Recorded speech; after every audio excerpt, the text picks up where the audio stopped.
India, a land of rich cultural heritage, its people steeped in a history of ancient and diverse faiths.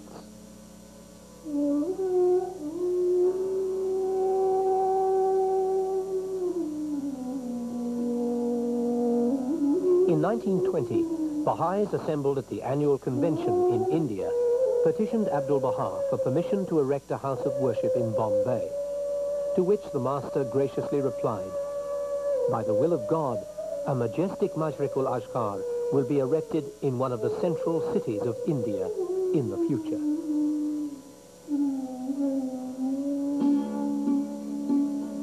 The first Mashriq-ul-Ashkar of the Indian subcontinent called for a concept that would be universally acceptable to its people, giving each one a sense of belonging. In 1977, the Iranian-born architect, Mr. Faribuz Sahba, produced such a design, which was approved by the Universal House of Justice. The significance of the lotus flower is deeply embedded in the hearts and minds of the Indian people, who hold it in great reverence as a symbol of worship, the sign of the manifestation of God.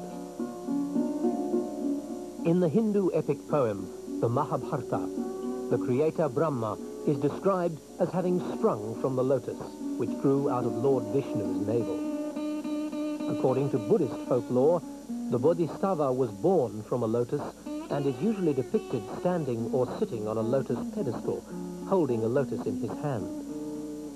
Buddhists glorify him in their prayers, Om Mani Padme Hum, yea, O jewel in the lotus. This perfectly symmetrical flower also has associations with Zoroastrian, Christian, and Islamic traditions. Now, this ancient Indian symbol of purity and tenderness was about to become a living reality in concrete, steel, stone, and glass, to attract and awaken the multitudes of the people of this land. By May 1979, Mr. Sabha and his structural consultants, the Flint and Neil Partnership, completed the final construction drawings in London. A leading British architect commented, "To construct such a building in England would be extremely difficult. In India, impossible." The design for the House of Worship became the subject matter for study and discussion in the engineering and architectural world, and soon gained international recognition. It has been variously described as the most outstanding design of this century, the Taj Mahal of the 20th century, a mystery in geometry. The Science Museum of London asked for a model to be placed in its construction department. The main building is surrounded by 9 pools of water and consists of 3 rows of 9 petals each, which together form the dome over the central auditorium. Within the inner petals is the interior dome, the unopened petals of the lotus. The pools with their fountains serve more than a decorative purpose. They play an effective role in the natural ventilation system. The height of the building from the main entrance steps is over 40 meters. The external diameter of the building across the pools is 150 meters, and the diameter across the entrance petals is 70 meters. The central circular auditorium has a diameter of 34 meters and is designed to comfortably seat 1,200 people with an arrangement to accommodate an overflow of a further 1,000. Excavation of the foundations of the House of Worship began in 1979 and took 1 full year to complete.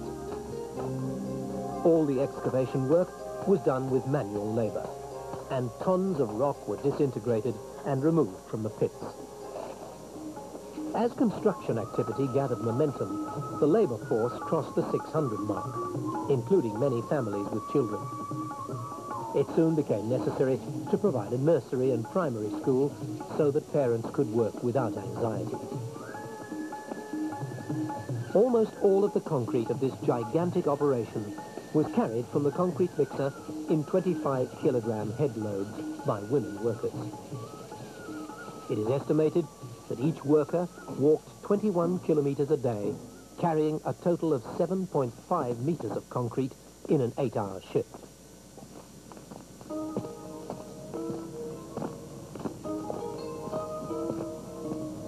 Even at this stage of its construction, the Mashriq al-Ashqar attracted a great deal of attention and generated much interest in the faith. It was an indication that when the lotus blossom of Bahapur finally unveiled its grandeur over the horizon of South Delhi, it would spread the divine fragrances throughout all Asia. Even the construction laborers were not unaffected. Coming from different religious backgrounds, they always performed a brief puja, or prayer ritual, before commencing work each day. Construction of a shell structure of such vast proportions and complexity was unprecedented anywhere in the world, and was a challenge to the best of engineers. Petal after petal progressed with greater confidence and speed. First, the 9 innermost petals were completed. The outer and entrance petals were concreted in a sequence to allow an even loading of the substructure. The completion of the petals led to the construction of the final and most difficult element of the superstructure, the interior dome. Construction of the interior dome, which consists of a lattice of 9 thin hemispherical concrete shells intersecting each other, presented the greatest challenge. The inner surfaces were bush-hammered by an army of specially trained workers. For months on end, some 100 workers, harnessed to platforms at dangerous heights, chipped away with chisels to remove a thin film of cement to expose the aggregate. For the cladding of the shells, it was decided to use Pentelicon marble from Greece, the same material used on the Parthenon of ancient Athens and on the seat of the Universal House of Justice. The more than 10,000 pieces, each of a different size, had to be fitted together, again, like a gigantic jigsaw puzzle.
I greet and welcome you within these walls on behalf of the Universal House of Justice, and invite you to share with us the words recorded in the sacred scriptures, which we believe to be the repositories of the eternal and fundamental truths revealed by God in various ages for the guidance and salvation of mankind.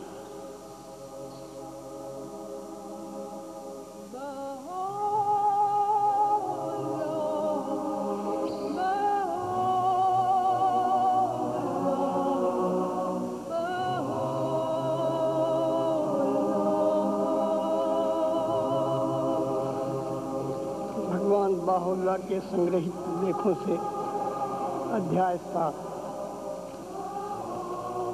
मैं सत्य कहता हूँ कि ये वो युग है जिसमें मानव जाति अपेक्षित आगंतुक के स्वरूप का दर्शन तथा उसकी वाणी का श्रवण कर सकती है।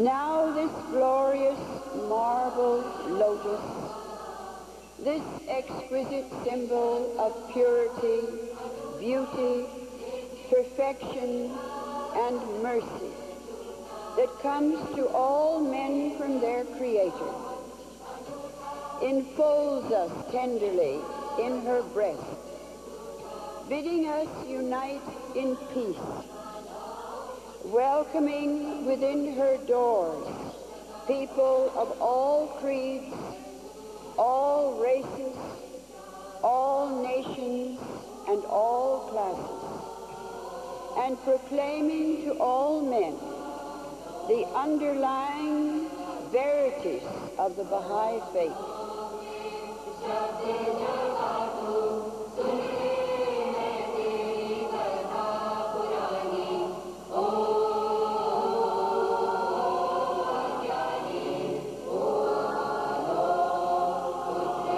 The mother temple of the Indian subcontinent. A delicate flower enshrining an idea.